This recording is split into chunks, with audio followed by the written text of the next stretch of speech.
Le col blanc est un atome de la molécule.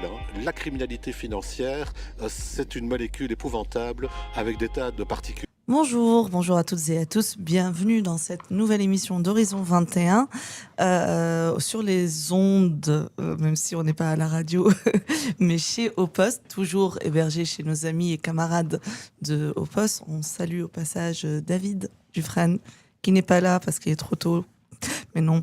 Voilà, donc merci au poste de toujours nous accueillir et d'héberger l'émission d'Horizon 21 qui, je le rappelle, vous est proposée par les deux médias indépendants Orient 21 et Afrique 21.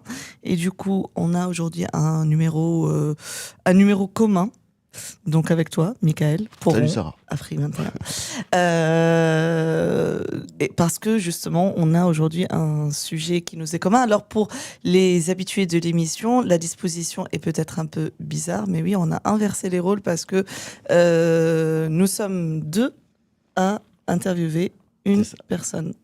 Et donc on va parler de ce livre, Maghreb noir, Rabat, Alger et Tunis dans les luttes panafricaines, Paraska Tolanskinik, aux éditions Rothpo-Crick. Voilà.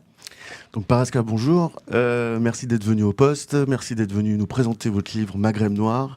Je rappelle que vous êtes historienne, spécialiste du Maghreb. Donc ce livre, je pense, c'est tiré en fait d'une thèse, si on ne se trompe pas, c'est ça. Ouais. Peut-être pour commencer, on pourrait parler de ce sujet Maghreb noir. Vous parlez alors. Il y a Maghreb noir dans le livre, on parle de génération Maghreb aussi. Peut-être qu'on peut poser le contexte pour nos auditeurs, auditrices, expliquer un petit peu de quoi il s'agit, quel est le sujet général de votre livre Maghreb noir. Merci pour l'invitation. Donc le sujet du livre, ça se passe entre la fin des années 50 et la fin des années 70. Et c'est de faire la raison pour laquelle il s'appelle Maghreb noir, c'est en réponse à toutes les histoires qu'on fait autour de Paris noir ou Londres noir ou New York noir. Vous avez peut-être vu l'exposition au Pompidou Paris noir. Et c'est pour situer en fait sur le continent africain des noyaux du panafricanisme. Donc je parle de trois villes, Rabat, Alger et Tunis, qui deviennent entre donc la fin des années 50 et la fin des années 70 des pôles panafricains. Alors en partie parce que les gouvernements maghrébins invitent des militants panafricains à venir s'installer, mais aussi parce que ces militants panafricains font leur vie et ont des conversations avec des militants maghrébins et voilà et font et éditent des journaux, font des émissions radio, etc. Et d'ailleurs, le tout début, finalement, on part d'abord à Lisbonne. On commence à Lisbonne, on passe par Paris. Sarah va poser une question après là-dessus, avant d'arriver réellement sur le continent africain. Parce qu'il y a une espèce de fil rouge avec notamment des révolutionnaires lusophones, luso-africains, dont des poètes comme Mario Pinto de Andrade, etc. Donc on va aller un peu plus dans le détail tout à l'heure. Oui, alors déjà, David, je sais que tu es là. Je disais que David Dufresne n'était pas là parce qu'il n'était pas là en studio, mais évidemment qu'il est là. Salut, camarade. Pour PF partout, oui, les éditions Rothpo-Crick, effectivement, très jolie édition. On recommande et très pratique en plus parce que c'est vraiment de poche, genre littéralement ça se met dans la poche, c'est très pratique pour lire ça dans les transports. Et sinon oui, donc pour revenir au sujet du livre, et pour rester justement sur le titre Maghreb noir, on pose souvent une équivalence entre Maghreb, Afrique du Nord. Enfin, on les pose comme deux synonymes. Et justement, pourquoi, par exemple, ne pas avoir choisi de ne pas inclure l'Égypte, qui était aussi à la même époque, qui avait une vraie politique panafricaine sous Nasser, qui considérait l'Afrique comme le troisième cercle de la révolution, etc. Et qui a, enfin voilà, on se souvient, enfin on n'était pas là, mais voilà du fameux discours de Nasser à l'Assemblée générale de l'ONU en 60, où en fait quasiment tout le discours porte sur l'Algérie et le Congo, les liens avec Lumumba, etc. Donc, pourquoi ce choix justement des trois pays ? Oui, c'est une bonne question. Parce qu'il y avait en fait déjà des gens qui travaillaient sur l'Égypte, qui en avaient fait... alors, il est dans les notes, un livre de Alex, je ne me rappelle plus son nom de famille, mis sur voilà, l'Égypte, le Caire comme capitale panafricaine. Donc il y a déjà du travail. Et il me semblait que c'était un peu des réseaux différents, qu'il y avait beaucoup d'Afro-Américains en Égypte. À partir des années 50, beaucoup de touristes même Afro-Américains qui viennent en Égypte, en partie en réaction au livre de Cheikh Anta Diop sur les racines africaines de l'Égypte, etc. Donc il y a un espèce de retour aux sources pour beaucoup de gens, et l'Égypte comme source de la noirceur, voilà. Et puis aussi un réseau plus religieux. Les gens sur lesquels je travaille sont vraiment pas du tout religieux pour la plupart. Oui, on est plutôt chez la gauche. Oui, plutôt vraiment gauche communiste, quoi. Mais par contre, le Caire fait venir des gens, par exemple Malcolm X, alors qui passe aussi à Alger évidemment, mais lui est vraiment, il est vraiment très tombe très amoureux de l'Égypte. Donc, et puis aussi, je pense que l'Égypte a un peu moins de mal à se situer comme importante capitale du Moyen-Orient. Alors le Maghreb se retrouve un peu entre deux chaises, quoi. C'est-à-dire entre les dirigeants maghrébins, donc Maroc, Algérie, Tunisie, savent pas trop où se placer par rapport au Levant, enfin au Machrek, et n'ont pas trop on ne les écoute pas autant. Par exemple, une des personnes un de ces cas, c'est Bourguiba, donc il va en Palestine faire un discours. Il me semble que c'est à Jéricho en 65. Ouais, en 65. Le discours de Voilà. 65. Et il dit en gros, il faut quand même peut-être être plus sympa avec l'Israël. Faudrait peut-être que. Il dit pas que il dit plutôt qu'il faut, il fait un parallèle avec la Tunisie en incitant les Palestiniens et les Arabes à accepter à faire une politique d'étape. Voilà. Et donc de demander l'indépendance de la Palestine, mais par étapes. En fait, il fait un parallèle qui n'est effectivement pas très heureux entre la situation tunisienne et palestinienne. Voilà. Et du coup, il s'attire un peu la colère des peuples arabes. Et c'est peu de temps après qu'il va du coup en Afrique. J'ai l'impression, moi, que c'est une façon de projeter du pouvoir autre part, quoi. Il se dit, bon, ça n'a pas trop marché au Moyen-Orient, hop, je me rabats sur l'Afrique. Et après, il fait une tournée en Afrique de l'Ouest où il rencontre Léopold Sédar Senghor, etc. Et là, et c'est peu de temps après ça qu'il fonde les journées cinématographiques de Carthage, qui fait l'objet du 5e chapitre du livre. Voilà. Donc, je pense que l'Égypte, en fait, avait pas autant était plus au centre du Moyen-Orient, et que le Maghreb avait quelque chose à chercher, un endroit pour projeter son pouvoir, quoi. Alors justement, il y a une partie qui est quand même, je pense, dans le livre, en tout cas en général, qui est la partie la moins connue, à mon avis, de ces luttes panafricaines ancrée au Maghreb, qui est la partie marocaine en fait. Et d'ailleurs, elle commence dès Paris, cette partie marocaine. Et là, je pense que ça mérite peut-être une explication. Pourquoi ces révolutionnaires, notamment lusophones, se retrouvent dans la maison des Marocains à Paris? Quel est le lien? Pourquoi ils vont dans cette maison? Quel est le rôle de cette maison des Marocains à Paris finalement? Je pense que c'est tout simplement parce qu'il y avait de la place, il y avait une chambre pour dormir. Enfin, des fois, c'est oui, vraiment... c'est juste c'est une question pratique. Ouais. Okay. Et du coup, donc c'est Marcelino dos Santos qui s'y retrouve d'abord, et Mario Pinto de Andrade s'installe dans la chambre de Marcelino dos Santos, en gros, il s'installe sur un matelas par terre. Il n'y avait pas vraiment de place. C'était des gens qui avaient c'était des étudiants qui avaient peu de moyens, donc ils prenaient une place pour dormir où ils pouvaient, quoi. Et c'est pour des raisons un peu pratiques, qui du coup, il se lie du coup d'amitié avec des militants marocains de l'Istiqlal, et c'est grâce à cette amitié qu'ils se font inviter au Maroc après l'indépendance du Maroc. Il y a donc une des thèses en fait que vous développez dans votre thèse et dans le livre, c'est l'idée qu'il y a un panafricanisme qui se construit à la fois donc contre l'impérialisme occidental, et qui a aussi une relation donc assez dialectique en fait avec les pouvoirs en place, les États postcoloniaux. C'est très intéressant parce que justement ils ne sont pas frontalement opposés aux États postcoloniaux, mais qui en fait cherchent à instrumentaliser ou utiliser en fait pour leur propre rayonnement ces luttes panafricaines. Et finalement, ça leur échappe, ça les dépasse en fait, ce qui est une dimension qu'on retrouve un peu partout et qui est très intéressante en fait dans le livre.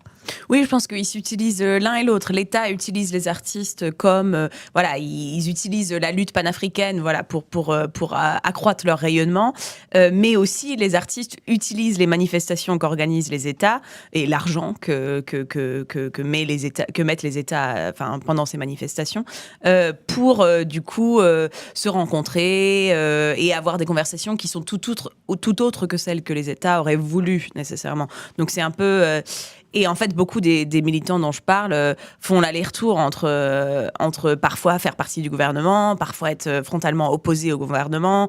À certaines parties de leur vie, ils sont plutôt dans des bonnes relations avec les gouvernements postcoloniaux, puis d'autres moments, plus du tout. Donc, c'est vraiment des allers-retours. Ouais. Entre tous ces artistes militants, notamment, donc on parlait du Maroc, mais et vous parliez justement un coup pour un coup dedans, un coup en dehors. Il y a quand même une fracture au Maroc à un moment donné, qui est quand même la mort de Mohamed V et l'arrivée au pouvoir de Hassan II. Et là, du coup, il y a quand même une fracture par rapport à l'idéal panafricaniste. Est-ce qu'on peut revenir un peu là-dessus? Quelle était un petit peu la position de Mohamed V et quelle était la différence avec Hassan II? Mohamed V faisait partie du groupe de Casablanca, qui était un groupe beaucoup plus radical, de gauche.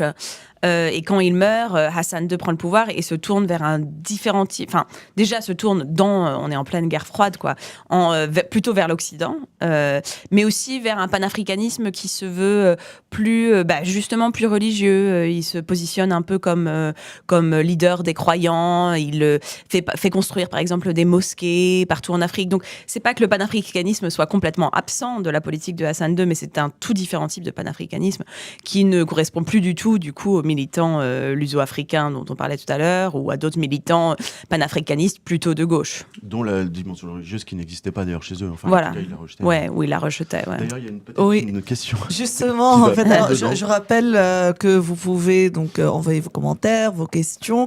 Voilà, c'est toujours utile pour enrichir le débat. Donc, question qui nous vient via YouTube d'Eli qui demande quelle serait la définition du panafricanisme. C'est bien, ça nous fait revenir vers les bases déjà. Ouais, c'est une bonne question. Puis il y a des définitions un peu différentes, des types de panafricanisme différents, dont déjà le livre, on évoque plusieurs.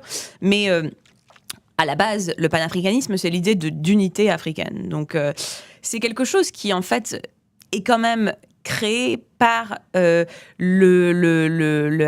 départ forcé d'un nombre d'Africains du continent africain vers la diaspora, vers les Amériques.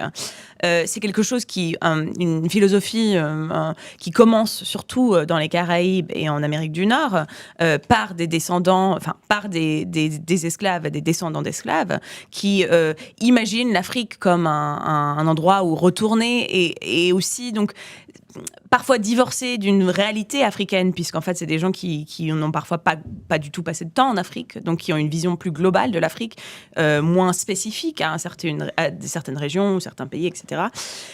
Et donc, alors certains chercheurs qui travaillent sur le panafricanisme situent la montée du panafricanisme ou le départ du la naissance du panafricanisme au 19e. C'est sûr que y a un certain nombre de congrès panafricains organisés en partie par spécifiquement par des Noirs américains à partir de 1900 à Londres, à New York, à Paris. Et on parle du panafricanisme beaucoup dans la lutte anticoloniale.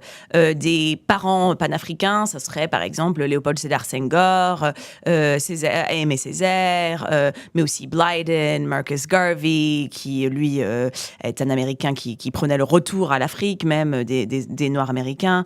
Donc, mais moi je prends l'histoire, je la déplace un peu dans le temps parce qu'on a tendance à parler du panafricanisme d'à peu près 1900 à 1960 et la fin des luttes anticoloniales. Mais en fait, un panafricanisme continue donc dans les années 60-70 sur le continent africain et du coup est porté aussi par des Africains, pas que par la diaspora africaine. Voilà. Et d'ailleurs, vous soulignez à un moment, notamment au moment du Panaf, donc Festival panafricain à Alger, une espèce, de dissonance un peu entre l'expérience des Africains américains qui débarquent à Alger et des autres Africains, donc des Africains noirs non maghrébins qui débarquent aussi à Alger, de dire mais en fait c'est pas qu'une question en fait de couleur de peau, ils n'ont pas la même expérience. Qu'ils rappellent d'ailleurs le roman Visage de pierre où on a un peu la même expérience. On avait publié sur Orient 21 la préface du livre au moment de sa republication, mais c'est intéressant de dire voilà, c'est pas juste une question de couleur de peau en fait. Ouais. Il y a un décalage en fait entre les expériences. Ouais, absolument. Le festival panafricain d'Alger donc fait venir tous ces Noirs américains à Alger, et pour beaucoup d'entre eux, ils connaissent pas vraiment l'Algérie. Ils connaissent. Alors moi, quand j'en ai parlé, j'ai eu l'occasion d'interviewer Kathleen Cleaver, qui est panthère, qui est encore panthère noire, qui s'est retrouvée à Alger, et elle m'a dit nous on connaissait Alger à travers deux choses, les damnés de la terre et la bataille d'Alger, le film de Gillo Pontecorvo. Du coup, quand on arrivait à Alger, en gros, on reconnaissait les coins de rue du film et tout, voilà, la Casbah, mais on n'avait aucune idée de ce que c'était l'Algérie, on n'y connaissait rien, elle parlait un petit peu français, pas du tout arabe, enfin, bref, donc ils sont arrivés un peu, comme diraient certains, comme un cheveu dans la soupe, où ils s'y connaissaient pas vraiment, en fait. Et ça m'intéresse vraiment de voir comment les questions raciales voyagent d'un endroit à un autre, parce que c'est vrai que l'identité noire américaine ne veut plus du tout dire la même chose quand elle est déplacée, soit qu'elle soit en France, qu'elle soit au Maghreb, aux États-Unis, on vit quand même dans une certaine binarité parce que je dis on parce que j'habite aux États-Unis, dans une certaine binarité raciale qui, comprend mal ce qui se passe en France et ce qui se passe au Maghreb. Donc la préface de William Gardner Smith dont vous parliez, c'est justement un Noir américain qui arrive à Paris et qui a une conversation avec un Algérien où l'Algérien lui dit nous on est les Noirs de France. Et il comprend en fait, là il comprend qu'il y a une différente dynamique raciale en France qu'il n'y a aux États-Unis. Voilà. D'ailleurs, tu évoques assez rapidement, mais un couple fameux qui est Myriam Makeba et Stokely Carmichael, qui étaient les Black Panthers, dont Ruth Bocrick a fait un livre également sur cette histoire de ce couple, où eux d'ailleurs décident, en tout cas Carmichael, parce que Makeba est sud-africaine, mais de s'installer justement en Afrique dans les années 60, dans la Guinée de Sékou Touré. On les croise d'ailleurs à Alger lors du Panaf, etc. Et donc il y a peut-être, lui aussi apprend finalement ce décalage avec le temps quand il arrive avec ses idées reçues. C'est vraiment au bout de quelques années qu'il se considère africain. D'ailleurs, il est mort en Guinée. Mais par contre, les autres Black Panthers, c'est plutôt une déception, en fait. Ils repartent déçus de leur expérience en Afrique, et pas qu'en Algérie, d'ailleurs, aussi au Congo, je crois. À un moment donné, ils vont. Pourquoi cette déception, et quelles sont les conséquences, finalement, après, sur les Black Panthers? On n'en parle pas, finalement. On les quitte quand ils quittent Alger, mais... Ouais. La déception, je pense, un choc culturel d'un certain côté. Donc, comme je disais, Kathleen et Eldridge Cleaver, donc ils arrivent en 69, vraiment quelques jours seulement avant le festival d'Alger. Ils sont invités au festival d'Alger dans la foulée un peu. Et après font venir d'autres panthères noires à Alger, dont Emory Douglas, qui a fait beaucoup des posters en fait qu'on connaît des panthères noires du journal, les panthères noires, enfin c'est des comment ça s'appelle, des imprimés, enfin des prints, des affiches. Ouais, des affiches, mais des linogravures, je pense surtout, voilà, qui étaient les affiches des très belles d'ailleurs. Qu'on voit beaucoup au Panaf, ou qui sont distribuées à beaucoup de personnes au Panaf. Enfin, il y a des très belles photos de cette exposition de Emory Douglas. Mais et ils font venir d'autres panthères noires, d'autres membres du groupe. Mais en fait, c'est vrai que leurs relations avec les Algérois et les Algériens sont compliquées. Ils sont surveillés par la police algérienne parce qu'ils sont surveillés par les États-Unis. Il y a des membres du CIA et tout qui sont là pour les guetter, en fait. Eux détournent un certain nombre d'avions. Et puis au bout d'un moment, les autorités algériennes en ont un peu marre de s'occuper, de négocier le retour des otages, des avions, etc., de négocier des amants, enfin des rançons et des choses comme ça.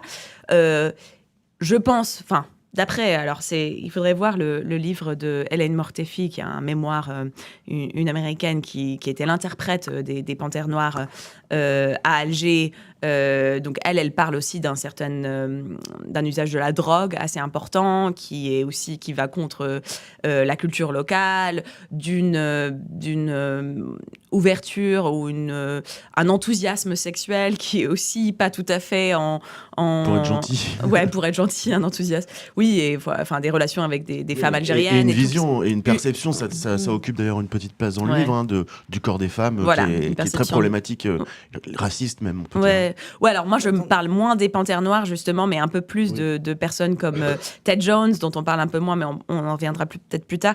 Mais donc tout ça fait que il y a quand même un choc culturel. Il quitte Alger donc en 73 et se retrouve à Paris. Alors Kathleen Cleaver et Eldridge Cleaver passent un peu de temps à Paris et retournent aux États-Unis où ils divorcent. Et Eldridge Cleaver devient mormon, vote pour Reagan et commence une marque de pantalons, sa propre marque de pantalons. Alors, il faut vraiment voir les photos, c'est assez drôle, où le pénis est mis en évidence. Donc vraiment une espèce de troisième jambe que pour le pénis. Et parce qu'il dit qu'un pantalon normal démasculinise, un pantalon que l'on porte tous, démasculinise les hommes parce que le force à ranger son pénis dans une jambe et qu'il faudrait qu'il puisse le mettre en évidence. Voilà. Je ne pense pas que la marque de pantalon ait très bien marché, honnêtement. Mais il y a quelques photos en ligne qui sont très drôles d'Eldridge qui fait...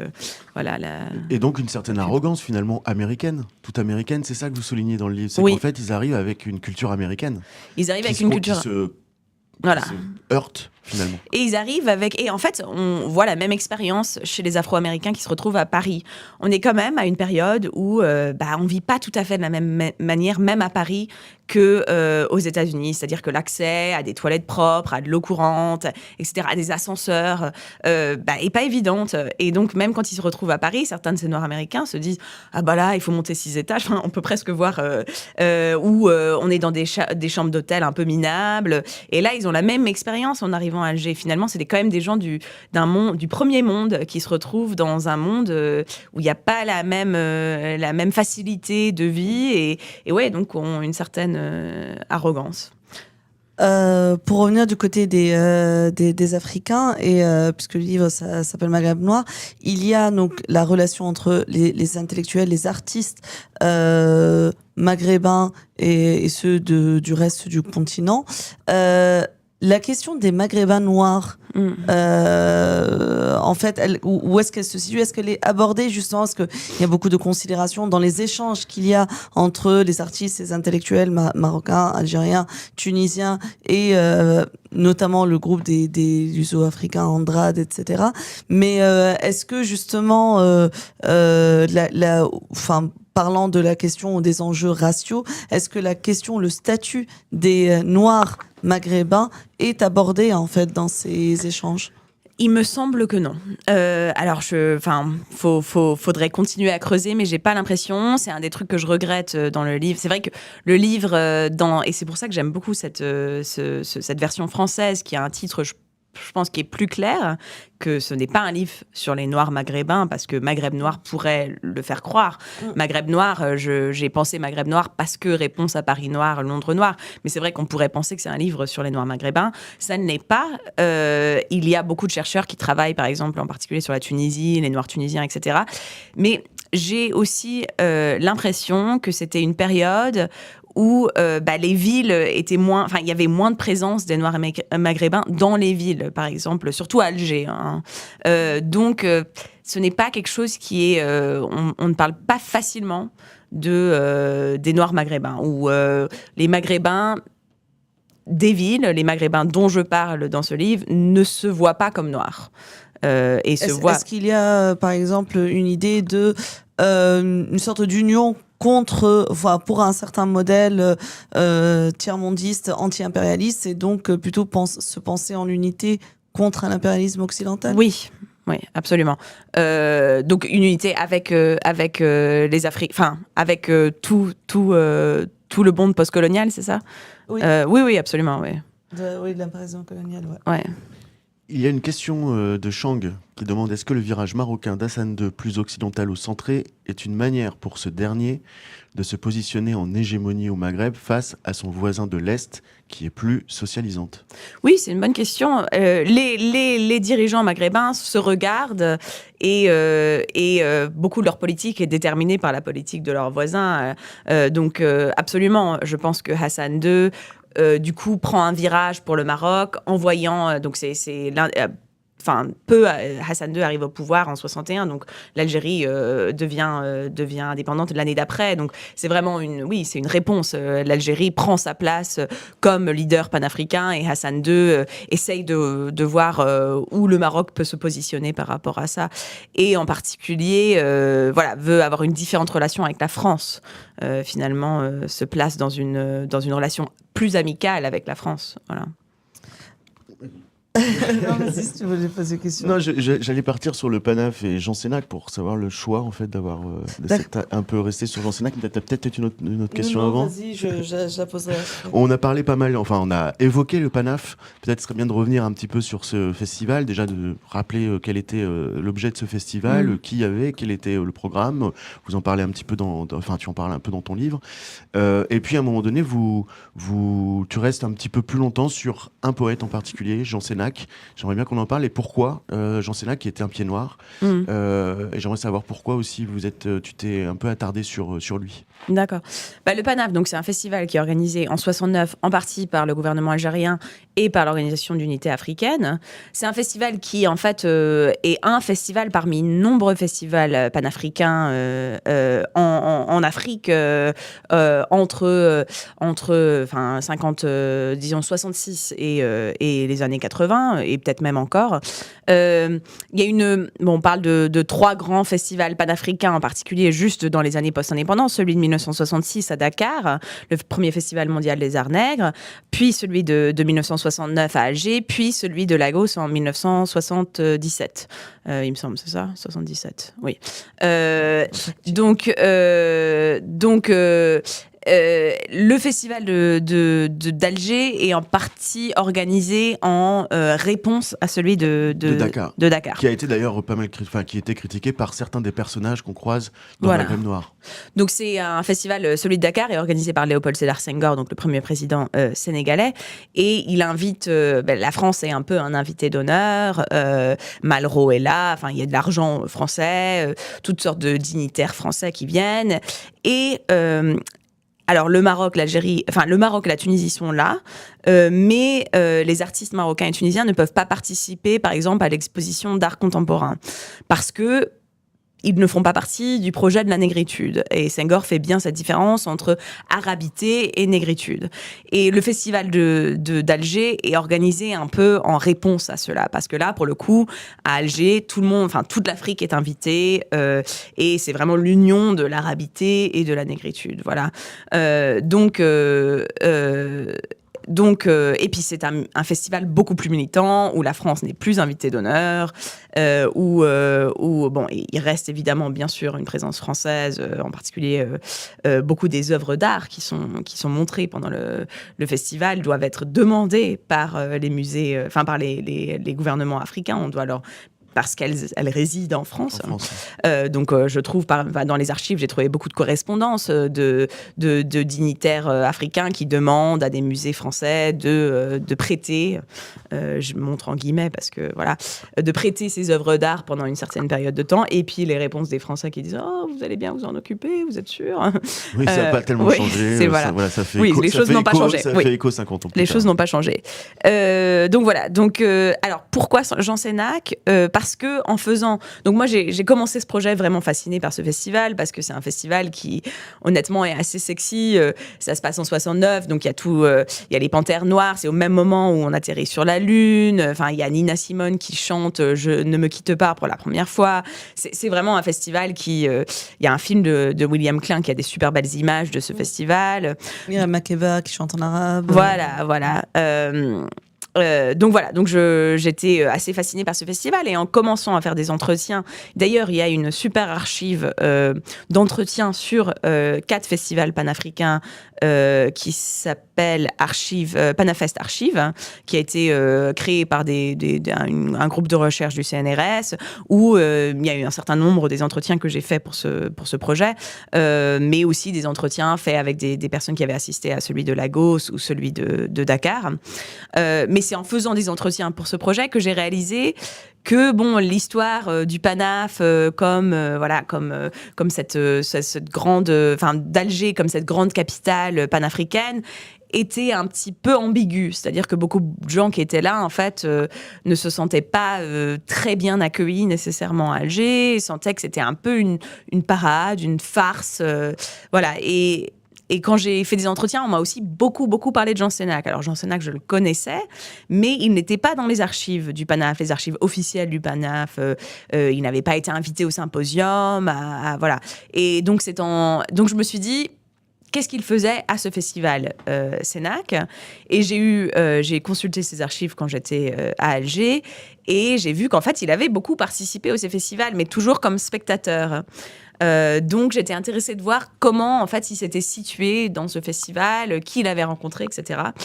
Et je me suis rendu compte qu'il avait en fait beaucoup organisé de fêtes, de moments de rencontres entre différents militants panafricains, dont beaucoup des militants sur lesquels j'avais déjà travaillé dans les 2 premiers chapitres. Et c'est pour ça que j'ai décidé de centrer l'histoire autour de lui, plutôt que autour des histoires qu'on connaissait peut-être mieux, comme celle des Panthères Noires et de Myriam Makeba et de Archie Shepp, etc. Mais il y a aussi des artistes, poètes, écrivains algériens qui font partie de l'organisation, enfin je pense notamment à Melek Haddad, qui font Bien quand sûr. même partie de l'organisation officielle du Panaf. C'est-à-dire que c'est pas forcément que entre les les figures étrangères américaines qui arrivent et Jean Sénac, il y a aussi un vrai projet qui est porté par les Algériens aussi. Bien sûr, bien sûr. Je veux dire côté artiste, pas seulement côté autorité. Oui, bien sûr. Malek Haddad, grand organisateur, qui ne s'entend pas du tout bien avec Jean Sénac, et c'est pour ça d'ailleurs que Jean Sénac n'est pas invité à participer. D'ailleurs, ils brisent un peu leurs liens déjà plus tôt au début des années 60.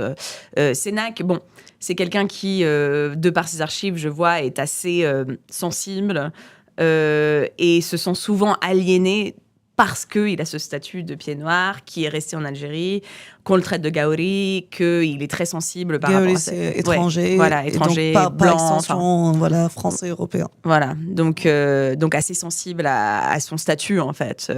Et en particulier, j'ai trouvé par exemple des lettres où il écrit aux autorités algériennes en disant, parce que lui en fait meurt sans la nationalité algérienne, mais cette nationalité algérienne est donnée à Myriam Makeba pendant une de ses visites à Alger. Et lui est très mécontent de ça, parce que lui habite à Alger. Il a fait partie du FLN à Paris, donc il a fait partie du gouvernement algérien dans les premières années au ministère de l'Éducation. Donc voilà, donc son statut en Algérie est un peu particulier, quoi. Il s'entend pas toujours très bien avec les autorités. Il est assez critique des autorités. On voit dans ses lettres vraiment une critique assez forte, et il n'hésite pas en fait à envoyer des lettres aux autorités. Est-ce que ça s'explique pas, tout simplement? Il est pied noir, on est dans un moment, on est juste après 62, la guerre d'Algérie, ça a été extrêmement violent. Jean Sénac représente finalement la descendance des colons. Ouais. Alors, par exemple, quelqu'un comme Denis Martinez, qui est aussi pied noir, qui est aussi qui est peintre, lui arrive à trouver une place. Je pense que Sénac est aussi homosexuel et donc a aussi une vie intime qui est plus compliquée peut-être pour les autorités algériennes, pour le peuple d'Alger. Enfin voilà, donc ouais. Oui, puis c'est surtout parce qu'il s'est opposé au coup d'État de Boumediene. Voilà. En fait, c'est surtout ça la rupture politique. Et puis il y a d'autres considérations effectivement autour de la nationalité, de concevoir la nationalité algérienne après 62. Une des dimensions qui est intéressante justement à cette époque, c'est que justement on est à l'époque des décolonisations. Donc qui dit décolonisation dit nationalisme, mouvement nationaliste. Donc, on aurait tendance à, on compense légitimement dans un cadre nationaliste, dans le cadre de l'État-nation. Et pourtant, c'est au moment où ces nationalismes anticolonialistes sont les plus forts qu'il y a une vraie dimension internationaliste, en fait. En tout cas, au niveau du continent, mais au-delà, parce qu'on retrouve aussi un aspect, comme dans le Bandung, comme dans la tricontinentale, un aspect plus tiers-mondiste, en fait. Mais une espèce de Bandung des peuples, si on veut. Oui, absolument. Et là, beaucoup de ces militants passent facilement vont facilement du nationalisme à l'internationalisme sans voir nécessairement une césure ou une contradiction, en fait. Des gens comme Amilcar Cabral, on trouve beaucoup de discours où ils parlent facilement de l'anticolonialisme, du nationalisme capverdien, mais aussi ils parlent de la lutte tiers-mondiste contre les empires coloniaux. Donc, c'est pas forcément une contradiction, nationalisme et internationalisme. Ouais. Amilcar Cabral et tous les personnages dont on parle, dont tu parles dans ton livre, vous pouvez aller voir sur Afrique 21 ou Orient 21, où vous allez trouver beaucoup d'archives et beaucoup d'articles sur ces sujets. Dont sur la maison du Maroc, effectivement, et son histoire, dont justement dont je parlais tout à l'heure de donc la préface à visage de pierre, etc. Voilà. Justement, ces militants lusophones, on les perd un peu à un moment donné. Alors j'ai envie alors j'avance un peu, on reviendra sur des passages bien sûr du livre et notamment les questions de masculinisme, de sexisme qui m'ont un peu, ça casse quelques mythes quand même un petit peu, mais surtout ces militants lusophones, rappelons que les indépendances en fait des anciennes colonies portugaises, c'est pas avant 75, donc en fait et après il y a encore des guerres qui se déroulent notamment en Angola, on les perd un peu, mais quel rôle ont joué finalement après les pays du Maghreb jusque là, c'est-à-dire qu'on parle des artistes qui sont accueillis, donc il y a beaucoup d'échanges politiques, des discours, des volontés, mais finalement après, dans la lutte concrète contre le colon portugais notamment, est-ce que Alger joue un rôle important ? Oui, alors, et le Maroc et l'Algérie jouent un rôle important financier. Ils financent des mouvements d'indépendance, à la fois donc donnent de l'argent, mais aussi des armes, mais aussi un rôle de formation. Beaucoup des militants, Amilcar Cabral, Mario de Andrade, etc., Marcelino dos Santos, sont formés dans des camps d'entraînement, notamment un certain nombre le long de la frontière maroccano-algérienne, près de Oujda, et là sont formés par donc c'est des camps marocains, mais qui sont aussi beaucoup animés par des membres du FLN. Donc, il y a vraiment, et là, une amitié aussi qui se crée entre ces luso-africains et du coup, des membres du FLN, d'où l'invitation après à venir à Alger. Donc, voilà, il y a un entraînement militaire, vraiment, et après, ces gens rejoignent le maquis. Donc, c'est vraiment très concret. Après, il y a aussi toute la question des passeports, des lieux de résidence et tout. C'est des gens qui n'avaient pas forcément... Quand on vient d'Angola... et qu'on est contre l'empire colonial portugais, on n'a pas forcément de quoi se déplacer parce qu'en fait, on n'a pas de passeport. Et donc, le Maroc, par exemple, a donné des passeports à Mario Pinto de Andrade. Il avait un passeport marocain pendant assez longtemps, puis des passeports algériens pour certains. Donc, ça permet aux gens de se déplacer, tout simplement, d'un pays à l'autre et de retourner en Afrique. Voilà, avec donc des choses très concrètes, des armes. J'ai retrouvé des lettres. Alors, malheureusement, j'ai pas eu accès à la plupart des archives nationales, mais quand j'étais au Maroc, on m'a dit d'aller voir les archives diplomatiques de Nantes, ce qui est assez drôle parce que en fait, je suis nantaise, donc je suis retournée chez moi pour aller. Et dans les lettres à Nantes, dans les archives diplomatiques, alors c'est évidemment assez intéressant comme type d'archives parce que c'est la France qui surveille ce qui se passe au Maghreb de façon ils sont assez inquiets de ce qui se passe. Eux, par exemple, interceptent des bateaux qui viennent du Maroc avec des armes, qui vont en Afrique subsaharienne avec des armes.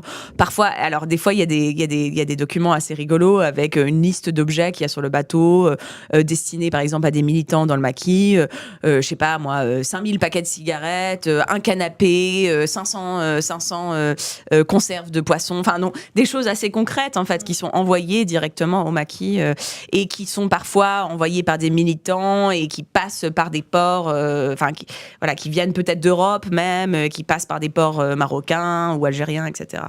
C'est intéressant justement cette histoire de passeport donné, de circulation, etc. Surtout aujourd'hui en fait, quand on voit justement le repli nationaliste, à quel point, par exemple, enfin c'est difficile d'obtenir la nationalité dans les 3 pays du Maghreb, à quel point voilà la circulation, notamment au sein même du continent africain, ou entre en fait l'Afrique dite subsaharienne et le Maghreb, à quel point la circulation est compliquée aujourd'hui, ça détonne avec cette période. Bah oui, et justement, j'espère que ça... Pour moi, c'est aussi écrire cette histoire, c'est aussi important pour parler de la place des Africains au sud du Sahara au Maghreb maintenant. C'est-à-dire qu'ils ont toujours eu leur place et qu'il y a une longue histoire d'accueil en fait au Maghreb et qu'il faudrait peut-être en fait revenir à cette histoire d'accueil. Et donc voilà, donc pour moi, c'est important politiquement de parler de cette histoire pour que voilà, que peut-être des passeports marocains soient donnés de nouveau à des militants ou des personnes qui tout simplement, des exils personnes politiques ou des exils politiques, etc. Ou déjà la circulation, oui, sans les frontières, ou et déjà- sans les voilà. empêcher, déjà sans les empêcher de circuler. Ouais. Voilà. Sur le Maroc, justement, tu sembles dire que le Maroc redécouvre un petit peu aujourd'hui, je veux dire, redécouvre un petit peu cette période des années 50 très panafricaniste d'Hassan II et en fait enfin, je sais pas si c'est le bon terme, je cherche à se réapproprier ce moment. Comment tu l'expliques ? Alors, quand j'étais au Maroc en 2018, il y avait une conférence au moment où j'étais en train de faire ma première recherche à la Bibliothèque royale du Maroc sur l'aide que le Maroc avait apportée au mouvement nationaliste et en particulier dans l'empire, contre l'empire colonial portugais. Et ce qui était intéressant, c'est que beaucoup des discours parlaient de cette histoire. Il me semblait pour justifier en fait des relations contemporaines, c'est-à-dire pas juste pour raconter cette histoire ou pour établir des faits historiques, mais aussi pour dire regardez, on vous a beaucoup aidé, on a toujours eu une relation. Il me semble que il y a un intérêt assez pratique maintenant pour le Maroc, économique, politique, contemporain, qui n'est pas celui d'accueillir des réfugiés, mais plutôt celui d'ouvrir des banques marocaines, de contribuer à des travaux d'infrastructure, etc. Et puis aussi, évidemment, l'histoire du Sahara occidental, de projeter du pouvoir. Alors, j'utilise cette expression beaucoup, mais en fait, je pense que c'est un anglicisme, c'est-à-dire de l'influence. D'influencer la politique africaine, quoi. Le Sahara occidental, qui déjà à l'époque, donc au moment de le conflit, la guerre des sables, déjà joue un rôle en fait, notamment dans les relations, alors évidemment entre l'Algérie et le Maroc, mais aussi dans le positionnement des intellectuels, des artistes luso-africains qui essayent, à un moment on a l'impression de jouer un peu les médiateurs entre l'Algérie et le Maroc. Oui, et la Mauritanie, je crois aussi. Pendant la guerre des sables, ils essayent de jouer un peu le médiateur. Et puis en fait, essayent de jouer aussi le médiateur avec Mehdi Ben Barka et le gouvernement marocain, mais parce que eux n'ont pas intérêt à ce qu'il y ait des problèmes entre l'Algérie et le Maroc, encore une fois, parce que eux font un peu les allers-retours entre les deux, mais n'arrivent pas tout à fait à rabibocher les relations, quoi. Sur le Sahara occidental, justement, j'ai eu l'occasion récemment de m'entretenir avec Lahabi, que je n'avais en fait jamais rencontré, Abdellatif Lahabi, qui est un des fondateurs de Souffle. Qui est poète, traducteur, romancier marocain, qui vit en France depuis 40 ans maintenant et qui a été donc en prison pendant de nombreuses années sous Hassan II pendant ce qu'on appelle les tristement célèbres années de plomb marocaines. Voilà, pendant 8 ans, il se fait arrêter en fait de par son activisme et sa création de cette revue Souffle, qui commence comme une revue littéraire en 1966, mais qui prend un tournant très politique, en particulier quand une version de Souffle est créée en arabe, Anfaz, Et il y a un article. Alors, la question du Sahara occidental est peu évoquée, et pas évoquée dans Souffle en français, mais est évoquée en arabe dans un article qui en fait se trouve dans la dernière revue d'Anfaz, qui s'appelle Palestine Jdida fil Sahara. Donc une nouvelle Palestine dans le Sahara donc en fait le groupe de Souffle prend position quand même sur cette question du Sahara occidental. Voilà. Peut-être parce qu'à rappeler, Souffle, en fait, on n'en a pas vraiment parlé, mais tu y consacres pas mal de pages. Peut-être rappeler ce qu'était cette revue, Souffle. Oui, donc c'est une revue qui commence comme une revue littéraire, et ça c'est vraiment un des gros arguments du livre, c'est que on arrive à la politique par la littérature par l'art en général. Oui, par l'art. Par l'art, puisque le cinéma voilà. Que l'art permet en fait une certaine introspection et un questionnement de soi. Et du coup, à travers ce questionnement, on se dit quelle est ma place dans le monde et voilà, et quelle est ma place dans ce monde contemporain, dans un monde colonial ou post-colonial, etc. Donc c'est une revue qui commence comme une revue de littérature en 1966, qui est alors c'était assez émouvant d'entendre de l'Arabi parler de ce il est on est en 1966, ça fait 10 ans que le Maroc est décolonisé, qu'a eu son indépendance, mais qu'en fait, il se rend compte qu'il n'y a pas une vraie décolonisation de l'esprit encore, qu'il n'y a pas encore la liberté. Voilà, qu'il n'est pas encore libre, en fait. Et en fait, il est aussi peu enthousiaste par rapport aux perspectives culturelles qu'il voit au Maroc. Donc, on est en 1966, Hassan II a pris le pouvoir, il y a une répression assez importante de manifestations en 1965, avec un nombre de morts marocains tués par la police marocaine, etc. Donc il crée cette revue qui commence comme une revue littéraire, qui est une revue en fait qui assez vite dépasse le cadre du Maroc. Alors il me disait on avait un abonné en Pologne, alors il savait plus trop qui c'était. À un moment donné, apparemment ils avaient gardé toutes les petites fiches d'abonnés, mais ça a été sur maintenant. Et c'est une revue qu'il crée avec un comité éditorial qui rassemble beaucoup d'intellectuels, d'artistes et de militants très connus au Maroc. Hein. Oui, il y a Mohamed Khaireddine, il y a Abraham Serfati, il y a des noms qui sont extrêmement connus le au début, Maroc, donc c'est Khaireddine, Mostafa Nissabouri et Abdellatif Lahabi. Serfati rejoint un petit peu plus tard la revue. Et puis des artistes plasticiens aussi, Mohamed Melehi, qui est un artiste plasticien marocain. Et c'est en fait la rencontre de ces artistes plasticiens et de ces poètes qui crée la revue. Et d'ailleurs, le premier journal, la première édition de la revue a un espèce de soleil noir dessus qui est créé par Mohamed Melehi, le soleil de noir de l'indépendance. Et c'est assez visuellement frappant comme revue. Ça ressemble pas vraiment à d'autres choses qu'on peut trouver dans un kiosque de journaux marocains à l'époque, quoi. On a une question de Supamurgeman. Super pseudo.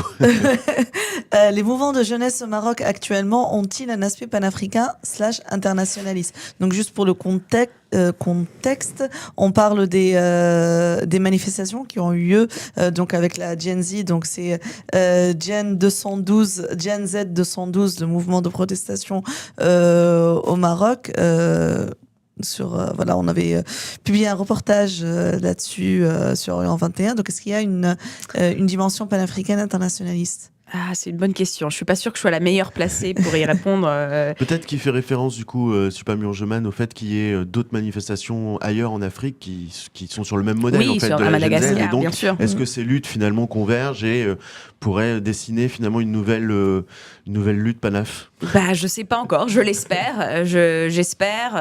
Je pense que moi, je vois aussi dans la solidarité autour de la Palestine et de Gaza un retour du tiers-mondisme, d'une solidarité transnationale, transraciale. Et donc peut-être aussi là dans les nouvelles générations, dans cette manifestation des générations Gen Z, qui j'ai l'impression c'est un peu essoufflé quand même au Maroc malheureusement, mais bon, c'est trop tôt, je pense pour le voir, je sais pas en fait, c'est difficile pour moi en tant qu'historienne de commenter sur des choses du présent, même si, enfin, j'espère, oui, je l'espère. En tout cas, oui, la dimension palestinienne est effectivement très présente dans les manifs au Maroc, notamment en réaction à la normalisation du pouvoir marocain. Avec l'Israël. Sous parrainage américain avec Israël. Ouais. Et quand j'étais au Maroc, donc j'étais au Maroc assez longuement en 2024, donc l'année dernière, il y avait des manifestations, j'habitais à Meknès, et il y avait des manifestations tous les samedis après-midi, en gros, contre... Devant le Parlement, voilà, notamment, contre la régularisation des relations, etc. Donc, non, ça c'est absolument... Et ça fait une grosse partie de l'internationalisme au Maroc, absolument. Alors justement, on a beaucoup d'idées romantiques sur les luttes panafricaines et sur les grands leaders panaf, etc. Et dans le livre, il y a quand même une des parties qui nous laisse un peu pantois, notamment la question du rapport aux femmes, l'absence même quasiment des femmes dans ces milieux. En fait, où sont les femmes, on a envie de dire, dans ces luttes. Donc en fait, un certain masculinisme révolutionnaire, je crois que c'est une expression que tu emploies dans ton livre. Est-ce qu'on peut revenir un petit peu là-dessus? Où sont les femmes? Est-ce qu'il y en a quand même qui sortent? On cite Maldoror, qui est en fait la femme de Pinto de Andrade. La compagne, la compagne, ils n'étaient pas mariés, c'était important. Ils n'étaient pas mariés, mais voilà.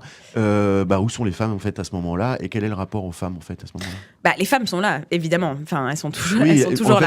Mais le problème, elles sont invisibilisées, voilà. ouais. Elles sont invisibilisées, elles sont même complètement mises de côté, souvent par les hommes militants. Donc les femmes étaient là comme militantes panafricaines, comme combattantes. On les voit bien dans la guerre d'indépendance algérienne, etc. Elles étaient là aussi comme écrivaines, comme réalisatrices, etc. Mais elles ont souvent été mises de côté et elles ont souvent été... on leur a souvent donné un peu des rôles secondaires de petites mains du militantisme, c'est-à-dire de secrétariat. Alors, par exemple, un des personnages dont je parle dans le premier chapitre, c'est Amélia Fonseca, qui faisait partie de la CONCP, donc cette organisation de lutte contre l'empire colonial portugais. Et elle... qui réunissait plusieurs partis d'indépendance, PAIGC, voilà. MPLA, etc. Voilà. Et elle, en fait, était très présente. Elle était à toutes les réunions, etc. On la voit dans des photos, etc. Mais peu de textes sont signés par elle directement. Et en fait, on la voit apparaître en fait, entre les lignes. Elle écrit beaucoup des courriers un peu réguliers. Et on la voit apparaître dans les souvenirs des militants qui, eux, ont écrit longuement des textes sur leur mémoire. Enfin, un peu comme... voilà, je me rappelle, j'utilise cette citation un peu ironiquement à un certain moment. Je pense que c'est Marcelino dos Santos, je ne me rappelle plus si c'est Amilcar Cabral ou Marcelino dos Santos, qui parle d'elle comme ayant la compétence très utile de pouvoir écrire et taper et en portugais, anglais, en français. Ouais. Donc voilà, donc on se sert beaucoup de leurs compétences. Une autre personne, par exemple, qui est un peu le backbone ou la colonne vertébrale de la revue Souffle, c'est Jocelyne Lahabi, qui est la femme de Abdellatif Lahabi, qui est là depuis le début de l'aventure Souffle, mais qui n'est pas mentionnée comme collaboratrice dans la revue, qui ne signe pas des textes, etc. Alors même que je sais qu'elle a fait beaucoup... En fait, c'est elle qui a tapé tapé à la machine, ce qui est un travail assez difficile quand même, de A à Z, la revue Souffle. Elle était, elle était très liée avec Abdellatif Lahabi. Je pense elle était là à chaque réunion, elle a toujours été là, mais elle n'apparaît pas vraiment comme rédactrice quoi, de la revue.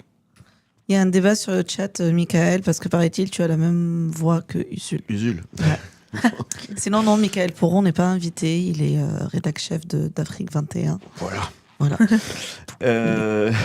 Pour continuer sur la question, alors la question des femmes, on vient de l'aborder. Il y a aussi une autre question en fait où quand on lit, on est un peu surpris. Il y a quand même des questions de racisme. Alors, on l'a abordé un petit peu tout à l'heure à travers les Africains américains ou Africaines américaines qui débarquent, qui parlent pas arabe, etc. Mais c'est un peu plus profond. Hein. Il y a des questions de racisme. Est-ce qu'on peut revenir aussi là-dessus? Justement, je trouve que pas mal des questions de racisme se manifestent autour des questions de genre. Ouais.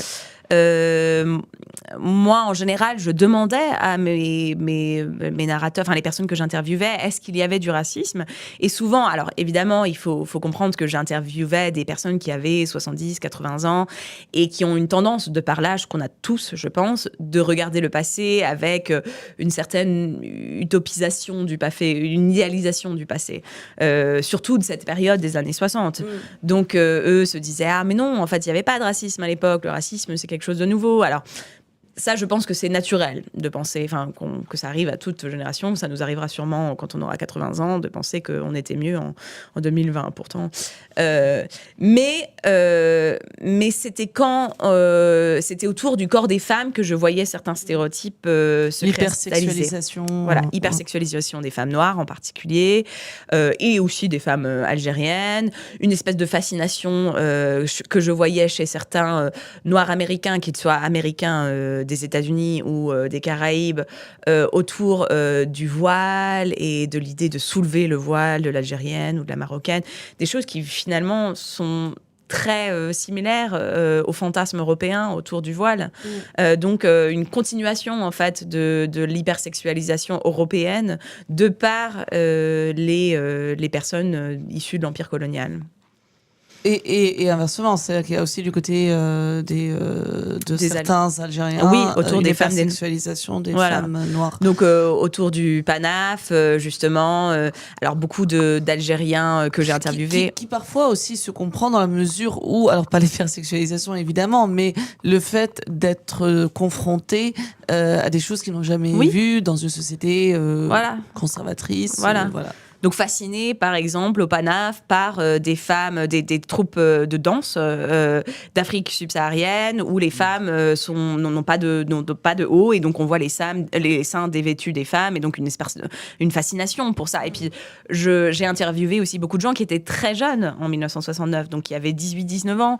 Donc un gosse de 18-19 ans qui n'a jamais vu peut-être des femmes sans t-shirt, enfin sans haut, va évidemment être fasciné par des seins nus, quoi. Donc voilà. Il y a une dimension justement. Alors il y a deux points que je trouvais intéressants justement quand là vous disiez vous avez interviewé, vous avez eu des entretiens avec des personnes de 70-80 ans qui parlaient avec une certaine nostalgie. N'empêche que aujourd'hui on a l'impression qu'il y a une certaine idéalisation de cette époque, d'une nostalgie vers une période où l'anticolonialisme, etc., a été vraiment porté par des gouvernements et par des États.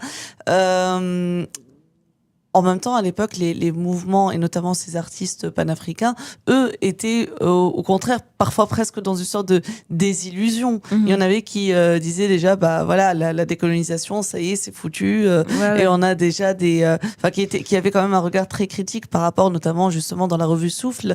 Et c'est là où on revient justement à cette idée d'une relation quand même assez dialectique avec les États en place. C'est-à-dire que, vous le citez, les gens de la revue Souffle, à la fois quand ils arrivent à Alger pour le PANAF, ils ont un regard critique comme celui qu'ils avaient par rapport au festival des Arts Nègres de Sangor, mais en même temps ils sont là, et mine de rien le PANAF leur permet aussi de rencontrer plein de monde qu'ils n'auraient jamais rencontré autrement. Bien sûr, bien sûr. Le PANAF, ils n'y vont pas avec une invitation officielle, les gens de Souffle. Et d'ailleurs, ils n'auraient pas eu d'invitation officielle parce qu'en fait, souvent, par exemple, l'exposition d'art contemporain, tout l'art qui était montré à cette exposition devait passer par les gouvernements des pays respectifs. Donc, par exemple, pour Mohamed Melehi, donc artiste peintre marocain, pour qu'il ait des œuvres dans l'exposition, il aurait dû d'abord les donner au gouvernement marocain. Puis, donc, en fait, eux, comme ils étaient en rupture quand même avec l'idée d'une culture nationale marocaine, ils n'auraient pas en fait participé de façon officielle à ce festival. Mais comme c'était quand même la grande fête panafricaine de l'été, ils se sont rendus en voiture. Je pense à 2 voitures de Rabat à Alger, donc une longue route. Alors dans les lettres que j'ai retrouvées de ce moment-là, ils disent nous on n'était pas là du tout pour participer à cette farce panafricaine. Ils ont d'ailleurs ils publient un numéro de Souffle qui est dédié au festival, qui est assez critique du festival, qui dit, je pense qu'il y a un numéro, enfin un article de Tahar Benjeloun dans cette revue, dans sur cette édition de Souffle, où il dit que c'est une parade africaine, l'Afrique vue par l'Algérie, enfin quelque chose comme ça. Je me rappelle plus exactement la formule qu'il utilise, mais donc et vue par l'empire colonial français même, je pense. Enfin une idée un peu de l'Afrique, un peu exotique déjà. Et puis quand j'ai interviewé Mohamed Melehi, lui se rappelait d'avoir vu des policiers algériens qui battaient, enfin qui frappaient un homme noir dans la rue. Donc ils sont conscients de la parade un peu que c'est. Mais c'est vrai que là, justement, quand j'ai eu l'occasion de m'entretenir avec Lahabi, qu'on a discuté récemment, lui s'en souvient quand même comme un moment incroyable où il a eu l'occasion de rencontrer des gens de l'Afrique entière. C'était pas que de l'affichage et du vent, il y avait quand même du fond. Il y avait du fond. Alors, je sais pas, au symposium officiel, etc., mais les gens avaient des conversations en dehors de ces meetings officiels, évidemment. Ils prenaient des cafés ensemble, ils buvaient des coups, ils allaient... comme dans tous les festivals. Oui. Et finalement, peut-être que dans tous les festivals, la partie la plus intéressante, c'est ce qui se passe en coulisses. En dehors, comme dans toutes les conférences, comme dans toutes les conférences. En général. Et d'ailleurs, vous le dites, même les critiques qui sont portées par Sénac, par exemple, sur le PANAF, finalement, Mario de Andrade, il finit par les porter quelque part à la tribune, en fait. Oui. Avant que ça ne disparaisse de l'écran, 2 questions de Maha via Discord. Comment analyser l'évolution de la relation entre la Tunisie et l'Afrique subsaharienne depuis l'ère bourguibienne, qui affichait un certain engagement africain, jusqu'à la situation actuelle où le discours politique, notamment celui du président Kais Saied, semble avoir contribué à une dégradation visible dans l'espace public. Et deuxième question, un peu dans la foulée. Et selon vous, comment les mobilisations antiracistes en Tunisie peuvent-elles s'inscrire aujourd'hui dans une dynamique panafricaine ou renouer avec cet héritage de solidarité ? Vous avez 4 heures. C'est des questions intéressantes. Je pense que Bourguiba... Alors, Bourguiba, quand même, voulait créer une image de la Tunisie assez homogène, et beaucoup de militants antiracistes actuels voient dans Bourguiba le début d'une idée de la Tunisie comme un peuple, une nation plutôt blanche, musulmane, etc. Donc, oui, c'est le récit national, c'est l'exception tunisienne, tournée vers l'Europe, méditerranéenne, 3000 ans de civilisation, exactement. Phénicienne, Didon, etc. Le personnage de Didon qui est très porté par Bourguiba. Exactement. Donc Bourguiba n'était pas exactement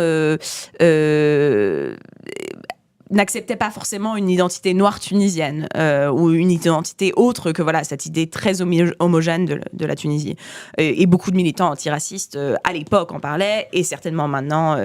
Il avait une relation assez ambiguë avec le premier président sénégalais, Léopold Sédar Senghor. Ils étaient amis, mais j'ai en fait travaillé dessus pour mon mémoire de master sur la relation entre les deux présidents, parce qu'ils s'affichaient comme amis, mais aussi, lui, pouvait avoir des mots dans les coulisses assez difficiles sur Senghor.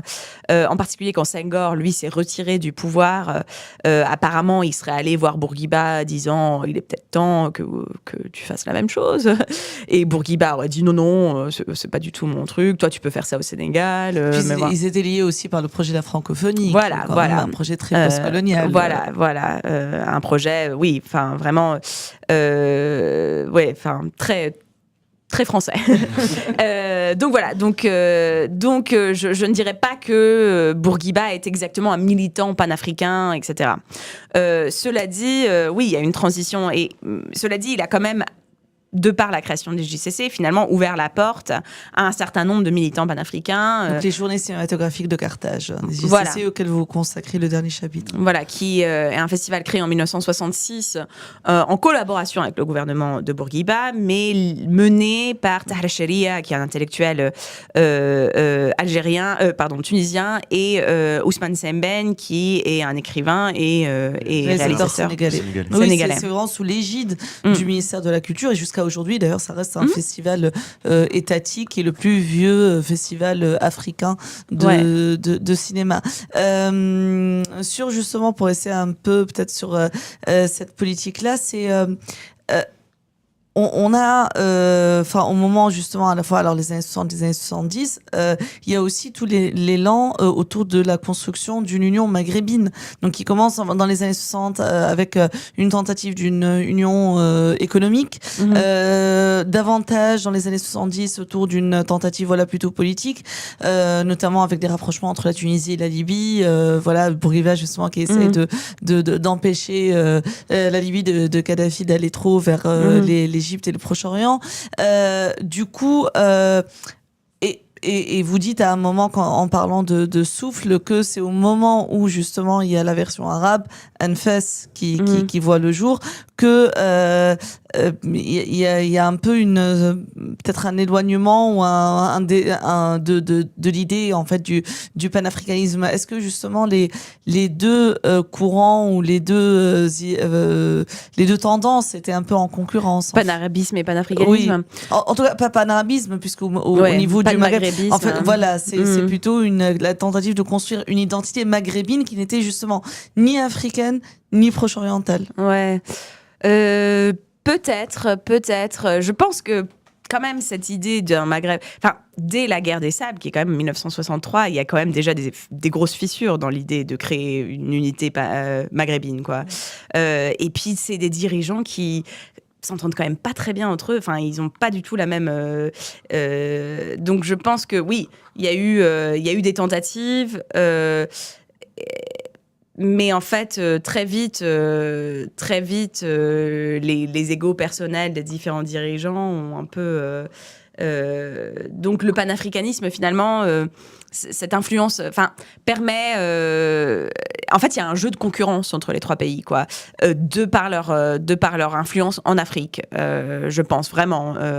Et donc, les organisations de ces différentes manifestations panafricaines sont en fait à la fois donc pour vraiment un rayonnement culturel en Afrique, mais aussi un peu pour démonter son voisin, quoi. Enfin, qui a un côté un peu jeu d'influence entre les trois pays, voilà. Je tire la couverture africaine vers moi, quoi.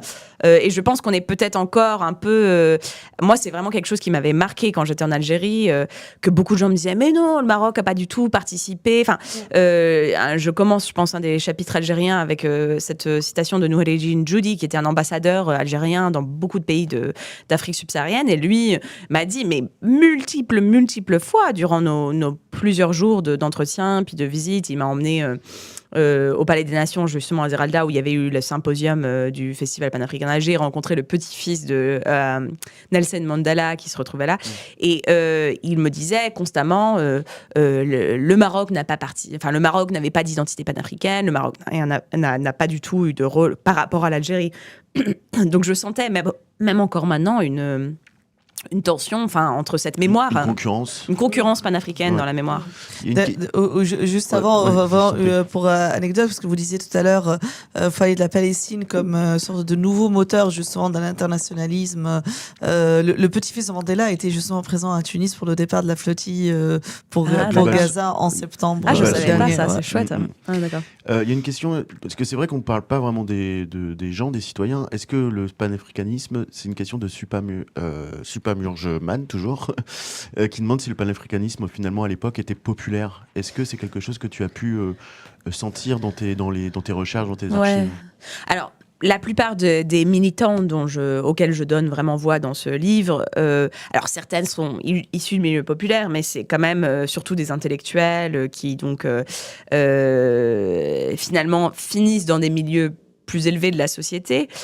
Cela dit, alors, c'est plus difficile pour moi, évidemment, d'avoir accès à des archives populaires, puisque elles ne sont pas forcément dans des bibliothèques nationales, etc. Mais c'était les événements, par exemple, comme le Festival panafricain d'Alger ou les Journées cinématographiques de Carthage, avaient un grand public populaire. Le Panaf, ce qui est intéressant avec le Panaf, c'est qu'il y a eu donc plein de manifestations officielles qui ont été dans des théâtres, etc. Mais en fait, elles étaient... il y avait un jeu de miroir où ces concerts, après, étaient donnés dans la rue. rue. Donc, en fait, tout Algérois ou Algérien qui était de passage à Alger pouvait y assister. J'ai eu l'occasion d'interviewer des personnes qui n'étaient pas artistes ni spécialement militants, qui avaient peut-être 15 ou 16 ans à ce moment-là et qui sont venus d'Oran ou de Constantine, qui ont pris le train ou la voiture parce qu'ils avaient entendu parler et qui n'avaient pas vraiment d'endroit pour dormir parce que tous les hôtels étaient complets, voilà, et qui ont en gros dormi sous des ponts pendant l'été, enfin pendant une dizaine de jours pour pouvoir voir ces manifestations. Donc il y avait vraiment et les JCC pareil, les JCC étaient donc organisés à Tunis, non à Carthage. Et donc, il y avait beaucoup de Tunisois qui étaient là, qui venaient voir des films, c'était ouvert à tout le monde, qui faisaient partie des débats. Voilà, une des institutions très importantes en Tunisie pour l'organisation des journées cinématographiques de Carthage, c'est la Fédération tunisienne des ciné-clubs, qui a un ancrage territorial très important en Tunisie, donc qui est ancré dans des petites villes, des bourgs, des villages, etc. Donc, quand même, un rapport avec la population assez important et avec des jeunes en particulier. Des jeunes étudiants, lycéens qui vont voir finalement souvent les ciné-clubs sont un des seuls endroits de socialisation pour les jeunes et donc voilà une relation importante. Cela dit, j'ai rarement eu l'occasion en fait d'avoir de parler avec ces gens-là, ceux qui n'étaient pas en fait les intellectuels qui faisaient partie de ces mouvements, mais tout simplement les participants, parce qu'ils n'ont pas forcément laissé d'archives ou pas d'archives accessibles pour moi. Voilà. Oui, c'est toujours la difficulté de toute façon. C'est ce qui reste dans les archives, c'est plutôt les noms les plus connus, etc.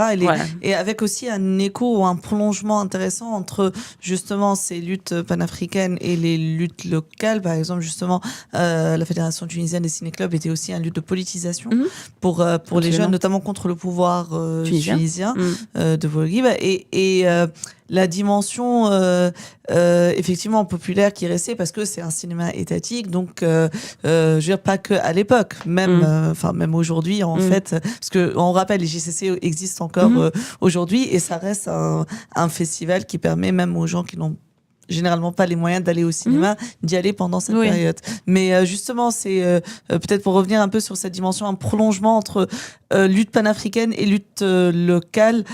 Justement, ce que vous disiez des fédérations tunisiennes des ciné-clubs, qui était un lieu à la fois un lieu de politisation nationale et qui porte aussi, qui est très en lien avec l'organisation des JCC, qui est quand même un festival étatique. Oui.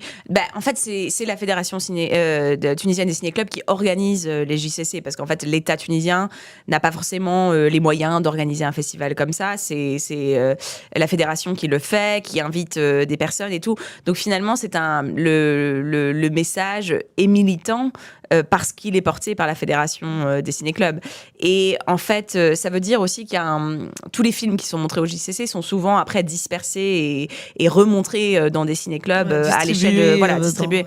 Donc ça permet à des Tunisiens dans des petites villes de voir des films comme celui de Sarah Maldoror, Zambizanga, donc à développer quand même une conscience panafricaine. Ouais. Du coup, vous passez pas mal de temps sur les JCC, tout un chapitre. Ouais. Pourquoi avoir choisi d'en parler autant ? C'est quand même un événement qu'on connaît un peu. Enfin, je veux dire, il y a eu des travaux dessus, il y a eu des thèses, etc. Pourquoi avoir passé autant de temps sur ces journées cinématographiques de Carthage, je rappelle JCC quel a été l'apport de ces JCC dans ces luttes panafricaines ? Je pense que justement il y a une réponse. Déjà, je vois une transition un petit peu parmi ces militants entre littérature et cinéma. L'idée est que finalement la littérature, la poésie et tout n'aura peut-être pas l'impact qu'ils voulaient parce que ils travaillent quand même avec ils habitent dans des pays où il y a une population assez importante de personnes qui ne peuvent pas lire, et du coup le cinéma permet d'accéder en fait à une population plus rurale, plus populaire, etc.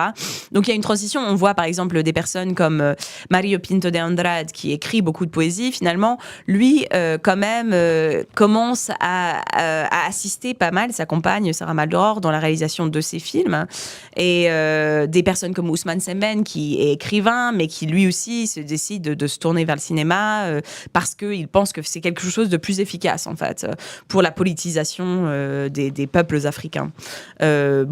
Non seulement à cause de l'analphabétisme, mais aussi parce que le cinéma, il y a la musique, il y a les images qui sont très évocatrices, il y a une espèce d'une réponse plus gutturale, non, ça se dit pas, si, en nous, quoi. Plus émotionnel, ouais, peut-être. plus émotionnel, voilà. Donc voilà, donc il y a un tournant vers le cinéma, je pense, parmi pas mal de ces militants. Et puis en fait, j'ai suivi quand même, le livre suit quand même surtout un groupe de personnages, et je les vois évoluer de Rabat à Alger à Tunis. Donc Mario de Andrade accompagne sa compagne, Sarah Maldoror, qui devient une des grandes figures des JCC. Et voilà, donc et aussi parce que, oui, je voulais inclure la Tunisie, qui est quand même, encore une fois, c'est pas on inclut peu la Tunisie dans l'histoire du panafricanisme. C'est vraiment... Le panafricanisme au Maghreb, c'est surtout pour nous l'Algérie, quoi. Donc le Maroc et la Tunisie sont un peu le parent pauvre de cette histoire. Donc je voulais dire. Alors juste pour les opposiens opposiennes, s'ils cherchent des informations, on parle beaucoup de Mario Pinto de Andrade. On a un grand papier de Augusta Conchiglia sur lui, avec des photos d'archives d'ailleurs quand il était à Paris, parce qu'à un moment donné il était à Paris aussi dans une petite chambre de bonne. Et il y a une question que tu as abordée, puis finalement on n'en a pas parlé. En fait, on parle des lusophones, on parle de la colonisation et la langue, en fait, au final. La langue, à un moment donné, c'est une vraie question. Ils se demandent tous un peu comment ils devraient s'exprimer. Tous ces artistes, ces poètes, est-ce qu'ils doivent utiliser l'arabe Est-ce qu'ils doivent utiliser le français, qui est la langue du colon, ou le portugais, qui est la langue du colon quelles sont les réflexions? Est-ce qu'il y a eu beaucoup de réflexions dans les archives et dans tes recherches, en fait? Est-ce qu'il y a eu beaucoup de réflexions autour de cette utilisation de la langue, qui est encore, d'ailleurs, toujours d'actualité, hein. Il y a encore des écrivains africains qui se posent la question sur quelle langue utiliser, la langue natale ou pas. Oui, en fait, il y a deux problèmes autour de la langue. Un, celui de est-ce qu'on peut vraiment être décolonisé si on utilise encore la langue du colon? Puis après, comment communiquer entre peuples africains? Quelle langue utiliser, quoi. Donc ça, c'est vraiment... Et on voit quand même beaucoup l'utilisation du français, dans Souffle, même au Panaf, parce que langue qui est en fait une langue véhiculaire, qu'on peut utiliser entre différents peuples africains, quoi.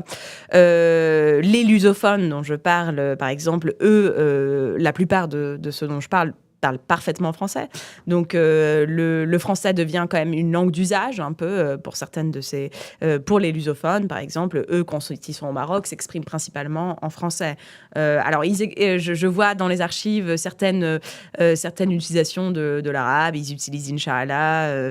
Alors, je pense que c'est des expressions oui, plus des que idiomatiques qu'ils acquièrent probablement au Maroc. Peut-être même à la Maison du Maroc, à Paris. Je ne sais pas exactement. Mais voilà, une autre... Qui sont aujourd'hui des expressions tout à fait françaises, d'ailleurs. Oui, bien sûr. Dire Yallah, Inch'Allah, c'est français maintenant. Je vois, par exemple, alors, les Américains ont un peu plus de mal, honnêtement, encore une fois, comme peut-être maintenant, avec l'apprentissage du français ou du portugais ou de l'arabe. Un des personnages que je suis beaucoup, c'est Ted Jones, qui est un beat poète américain, qui, lui, je pense, parle relativement bien français, mais qui, lui, est fasciné par l'arabe. Je pense qu'il n'acquiert jamais encore une fois, il utilise des expressions idiomatiques, etc. Mais lui, il est fasciné par la calligraphie arabe, et j'ai retrouvé beaucoup dans ses archives de fausses calligraphies arabes, c'est-à-dire qu'il écrit en fait ce qu'on appelle des arabesques. Des arabesques, mais aussi même des lettres en langue, avec des lettres latines, mais qui ressemble à de l'arabe. Donc, par exemple, il signe son nom Ted Jones, donc écrit Ted Jones, mais ça ressemble à de l'arabe, la façon dont il trace ses lettres. Et aussi beaucoup de collages avec des lettres en arabe. Enfin, vraiment, une fascination pour la calligraphie arabe. Voilà. Donc, mais oui, la question donc ça, c'est une question un peu de comment communiquer entre nous, mais la question aussi de quelle langue utiliser pour être pour vraiment se décoloniser l'esprit est capitale pour beaucoup de Elle est capitale, mais elle n'est pas tranchée au final. Elle n'est pas tranchée, elle n'est pas encore tranchée. Ouais, je elle n'est pense. pas encore tranchée. D'ailleurs, on n'a pas parlé de la zone anglophone. On suit les lusophones, mais quand même, on parle des Américains qui viennent, des Africains américains. Est-ce qu'il y avait aussi, le monde anglophone africain était-il représenté dans tout ce dont on parle, le PANAF, les JCC, etc. Oui, il était représenté. J'avoue que j'ai pas beaucoup travaillé dessus, en partie parce que le panafricanisme anglophone, en fait, de Nkrumah ou du Kenya, enfin, a plus été évoqué. Donc, je voulais un petit peu le panafricanisme arabophone et lusophone. Je pense on en parle un petit peu moins. Mais oui, absolument. Les anglophones étaient présents à Alger. Alors, ce que je ne sais pas tout à fait, c'est que combien d'interprètes, enfin comment étaient interprétées les choses, par exemple au Festival panafricain d'Alger. Beaucoup de gens ont fait leur discours, par exemple au symposium officiel. Beaucoup de gens ont fait leur discours dans leur langue natale, coloniale. Coloniale, ouais. Pour la Donc plupart, anglais, français, arabe.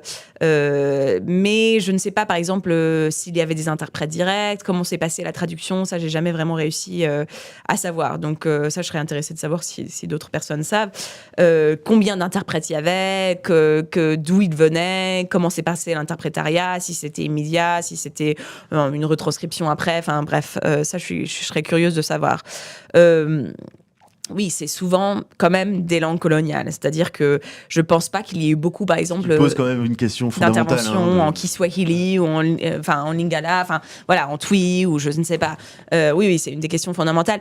Dans un sens, elle est plus tranchée au Maghreb, où l'utilisation de l'arabe est encore vraiment très, très ancrée sur le territoire. Que dans des pays comme le Sénégal où il y a multiples langues donc natales, le Wolof, le Sérère, etc. Donc des dirigeants qui viennent du Sénégal avec eux toutes sortes de langues natales différentes et donc finalement la langue pour se comprendre ça reste le français. Donc c'est assez compliqué. Ouais. Mais même au Maghreb, il y a quand même cette dualité entre la langue qui est parlée tous les jours, darija. non, mais même l'arabe dialectal et la langue de création. C'est-à-dire qu'il y a eu quand même toute une réflexion. Alors on trouve ça bien évidemment chez Kateb Yassine, chez Abdelatif Labi aussi, qui quelque part refuse d'en faire grand cas. C'est il y a une réalité qui s'impose. Ne pas présenter ça comme un choix, c'est plutôt une réalité imposée par la colonisation, mais refuser aussi quelque part de s'auto-flageller pour l'usage de cette langue qui reste finalement un outil. Oui, voilà, Abdelatif Lahabi, je pense, il en a parlé quand on a eu l'occasion de se rencontrer récemment. Il a dit, moi j'ai utilisé le français parce que c'était la langue que je maîtrisais le mieux de par la colonisation. Et en fait, c'est qu'en prison qu'il s'est réapproprié l'arabe, l'écriture en langue arabe, parce qu'il a eu du temps, un de ses silver linings, comme on dit, du temps en prison, qu'il a réussi à se réapproprier sa propre langue natale. Il parlait aussi évidemment du darija, qu'il a parlé de comme la langue de sa mère, et il a parlé d'elle comme en gros la première poétesse de sa vie parce qu'elle utilisait des expressions darija qui étaient assez imagées, voilà. Oui, enfin, je pense une vraie réflexion autour de quelle langue je peux utiliser, comment je peux rendre cette langue mienne. On a parlé du français comme un butin de guerre, c'est-à-dire un héritage quand même. Le français est une langue maghrébine et le Maghreb, c'est-à-dire que on peut se la réapproprier dans les Caraïbes aussi. C'est aussi d'ailleurs une réflexion autour de la créolisation de la langue. Qu'on peut exploser les codes, on peut en faire sa propre langue et qu'elle n'est pas la langue que de Paris, de la métropole, etc. Oui, c'est tout l'esprit de l'expression de Kateb Yassine, justement, de dire c'est un butin de guerre. Un butin de guerre, exactement. Ok, merci beaucoup Paraska, je pense que... Et on n'a plus de questions. On n'a plus de questions, je crois qu'on est allé au bout des questions. C'était passionnant, on remontre peut-être le livre une dernière fois Maghreb noir, Rabat, Alger et Tunis dans les luttes panafricaines. Paraska Tolan Skinnik, c'est aux éditions Rothbokrik. Merci Merci. beaucoup. Merci d'être venu au poste. Merci Merci d'être à venu vous. au poste. Merci aux camarades de poste de nous accueillir toujours. L'émission Orient 21 qui est Horizon 21, pardon, qui est proposée par Orient 21 fait et la même la Afrique semaine 21. Et je rappelle que tout comme au poste, Orient 21 et Afrique 21 sont des médias indépendants et que nous nous existons grâce aux dons, parce que l'information a un coût et que si vous voulez écouter et lire des choses intéressantes et qui sont différentes de l'information Bolloré ou autre, il y a un véritable intérêt à avoir des médias indépendants et que c'est aussi votre responsabilité en tant que citoyen de soutenir les médias indépendants. Donc soutenez Afrique 21, soutenez Orient 21 et soutenez au poste. Voilà, et d'ailleurs sur Afrique 21, si vous nous soutenez, vous pourrez lire sur Bolloré, ce qu'on ne peut pas faire dans les journaux Bolloré. Écrire sur Bolloré, c'est pas possible. Nous, on peut. Voilà, donc, si on nous Et soutient. pareil, sur Orient 21, vous pouvez lire notamment sur l'extrême droite. Voilà, et la prochaine émission en décembre, normalement autour du 4 décembre, si je me trompe pas. Tu me corriges, David. Je sais plus si on avait déplacé, c'était devait être le 3 ou le 4 décembre. On va recevoir Abdourahmane Ouaberi pour son dernier livre, Autoportrait avec Mélenchon. Ça va être drôle. Ouais. Voilà. Merci Paraska, merci les Opostiens, Opostiennes, merci David. Et beaucoup moins nombriliste que le titre ne le laisse Oui, le livre est deviner. beaucoup. Voilà, merci Sarah. Merci Michael, Voilà. merci Merci à beaucoup toutes, à Paraska, tous. merci David, merci toute l'équipe de Poste. Allez, au revoir. Ciao.